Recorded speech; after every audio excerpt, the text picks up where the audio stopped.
questions, and I'm sorry to the middle school or elementary parents.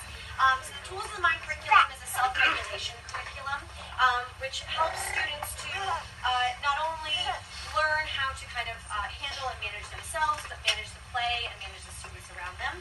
We do that through a variety of activities. So when they come in the morning, they have their morning meeting.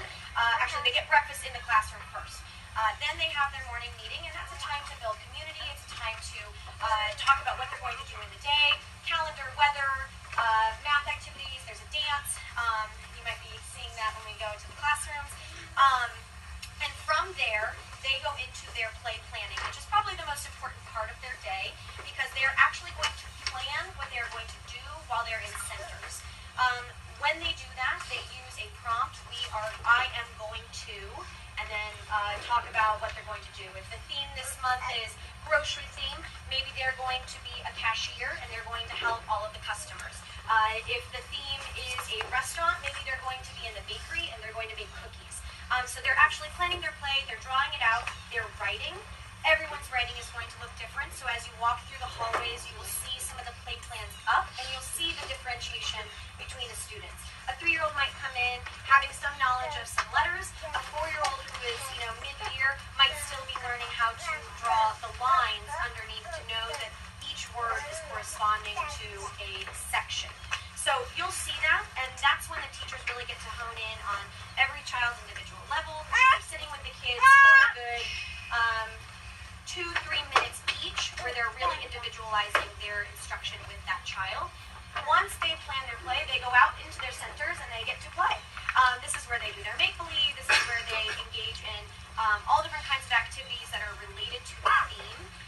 And the theme right now you see is hospital, so you might see students in the nursery taking care of babies, or you might see them in the emergency room being the paramedic.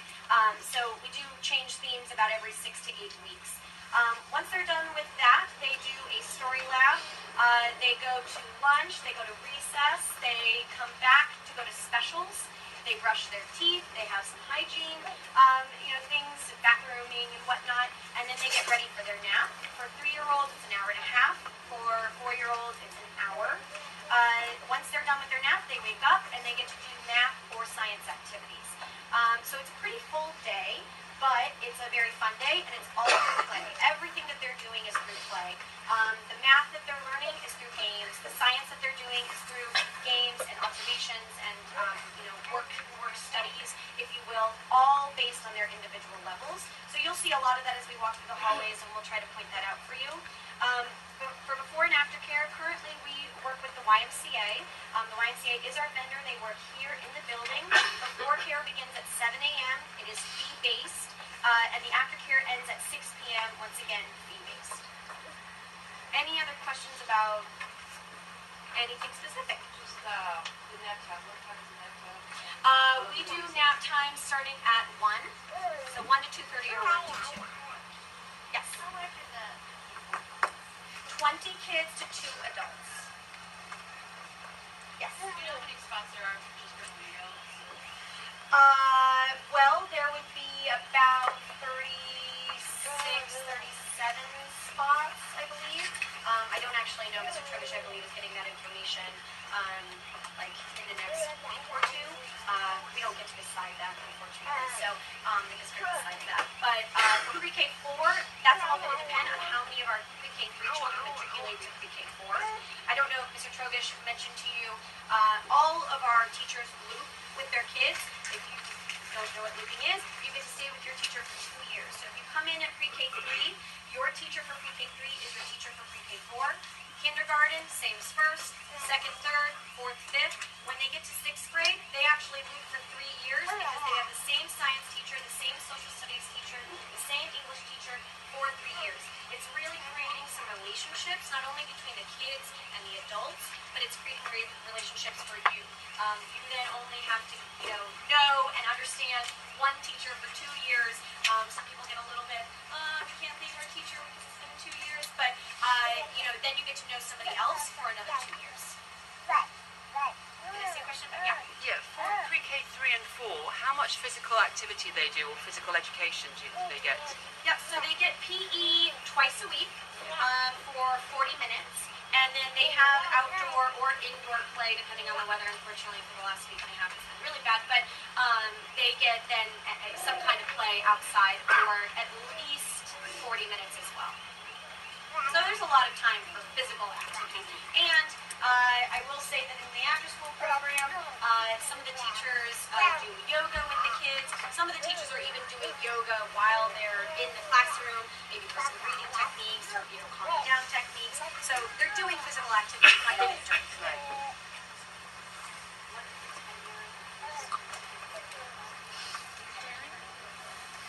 Yep, so we've grown significantly. I'm just like looking out right now, and I was here 4 years ago, and this is not as big as we were then. So we have grown significantly from our pre-K program and from kind of all of the teachers. So there are many new teachers in our building. They're not new to teaching though. We have a 12-year veteran, an 18-year veteran, an 8-year veteran, two newer teachers. They've been teaching for 2 years and 1 year, and another 8-year veteran. So, I mean, we've got a nice variety of experience and maturity, and some really, really great teachers who come to us from all over, and they came to us for a reason. I mean, they saw the vision and they heard what is happening here, and they wanted to be here. So, I don't imagine much turnover moving forward. My daughter's a Montessori, and it's more self-directed. Yes. So how is that, I guess, aligning? So there is lots of self-direction that's happening during the day. Children have a choice when they are doing their play. They have a choice of what they're going to do, so they get to then plan that play, have a choice in what they're going to play. I would say that it's much more structured than Montessori. Much more structured than Montessori. I don't want to give you any kind of false impression that your daughter will be able to play freely like it is in Montessori. So it is a bit more structured, but the children still have choice in what they're doing. Now, the other part where parents have asked, well, what about the themes? My child might not be interested in hospital. That's true. They might not be interested in hospital today, but we have doctors that come and visit the school and show them the stethoscopes and show them the masks and show them how you scale. We take field trips to Trader Joe's and to Whole Foods to see the back end of what's happening in a grocery store. So even though they might not be interested in it right now, and they hate going to the grocery store with you right now, very soon, when they are in the middle of those themes, they are very integrated into what is happening and how to kind of make their themes more robust. And that's really where you come in too. We need your support. If you're a doctor, if you've got contacts at GW's medical school, we want to know that too. So we would love your support in some of those themes too. But again, that is a bit more directed by the curriculum rather than self-directed by the students. Any other specific questions? Go ahead. Are there specific weaknesses that you think in the school, given that it's relatively new, that you're focused on working on? Like, what are yours? Like, this year, your emphasis is on, you got to get math right, so it's not so if you want to. Or, Sure. Just what's the stuff as a team you're focused on? Sure. I think probably first and foremost is building a culture. We came in with 220 students just 3 years ago, and we are now at 460. So building a culture of mutual respect and understanding of what we're all here for, respecting the learning environments, knowing that students are here to do a job and the teachers are here to do a job, and that the parents really are being asked to do a job too, to support us. And so I think building that culture is tough when you're bringing in so many new people, and you maybe don't know half of the kids that are coming into the program the next year. However, this is going to be our first year where we're almost fully occupied, and so now we're going to see a lot of great retention with our students, and we're seeing already with some of the students who have come to us in kind of the younger grades and are now maybe in kindergarten or first grade, we're seeing some awesome work be done, not only with the classrooms, but with the parents as well, and I see that moving forward. Instructionally, we have focused on literacy this year. We noticed that many of our students were not reading on grade level, were not prepared to take these part tests that are very, very difficult. The passages are very intense, and it's lots of language, and so we've really focused on literacy this year. We have a literacy committee that has worked with parents and our school community to ensure that you all are getting the resources you need to ensure that you can support your child at home, but also so that our teachers are getting the support they need. We started our intervention program in K through 5th grade, where students are being pulled out to have not for special education, but just because we see maybe there are some weaknesses, maybe there are some gaps that we can help fill. So they're getting sometimes triple dose of that literacy instruction from another teacher. Actually, if you can see, I'm probably yelling a little bit loud, but the students all the way on the back end over there, they are part of their little instruction right there. So it's a small group.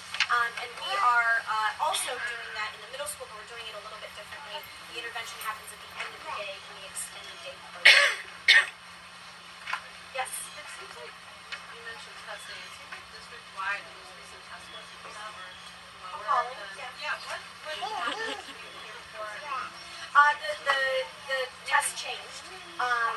It's no longer on paper and pencil. It's all computer-based. The PARC test was really difficult. There were questions that I was having a tough time answering for 2nd grade and 3rd grade. So, this is something that we are noticing. The district is noticing that we're doing our part as a school to ensure that our teachers have the resources they need. We're coming up with, kind of sample questions or, vocabulary that we would be seeing on that test so that the students are hearing it and knowing it before it comes to them. But I would say it's because of the differences in what in the two It seemed like tests. it was district-wide. Like all Yes. schools just... Yes. I mean, to be honest, we were proud of our scores considering. So, our kids did a great job, and we see major growth in our students this year. And we're excited to take the test again. That we have to. Yes. Language electives start pre-K, and they happen after school, and they are fee-based. We go through Capital Language Services. We also have gone through Language Stars, and we're looking into our vendors for next year as well. What opportunities do the parents have?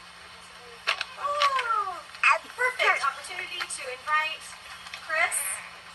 Hello, Chris. And Anne-Marie, some of our parents. And Adria.